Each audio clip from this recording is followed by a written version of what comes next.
Nicaye imbere ya Yesu mpabonera ihumure, n'ahantu h'igikundiro hatuje. Iyo nicaye imbere ye nimenya ubugoryi bw'umuhanga amaso n'ibyiza. Umugeri mwiza apfira intama ze, iyo isegayije arazirwanirira uko niko turwanira intambara kugira ngo tube witeka. Umugeri mwiza apfira intama ze, iyo isegayije arazirwanirira uko niko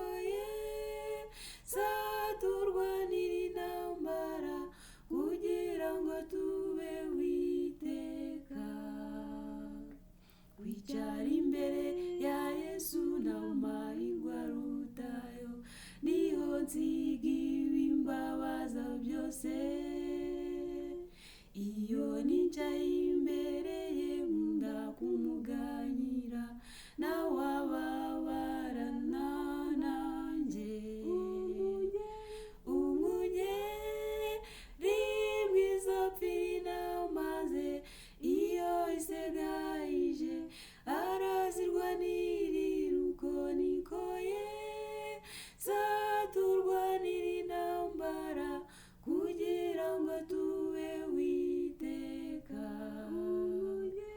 Umugeri mwiza apfira intama ze, iyo isegayije arazirwanirira uko niko turwanira intambara kugira ngo tube witeka. Yesu umugisha wawe dore ndategereje, ndeba n'imbabazi zawe mukiza. Yesu unyeza nkubonerere, bigaragarira abandi. Umugeri mwiza apfira intama ze, iyo isegayije arazirwanirira uko niko turwanira intambara kugira ngo tube witeka. Umugeri mwiza apfira intama ze, iyo isegayije arazirwanirira uko niko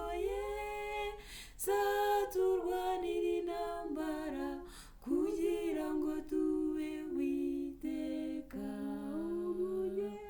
Umugeri mwiza apfira intama ze, iyo isegayije arazirwanirira uko niko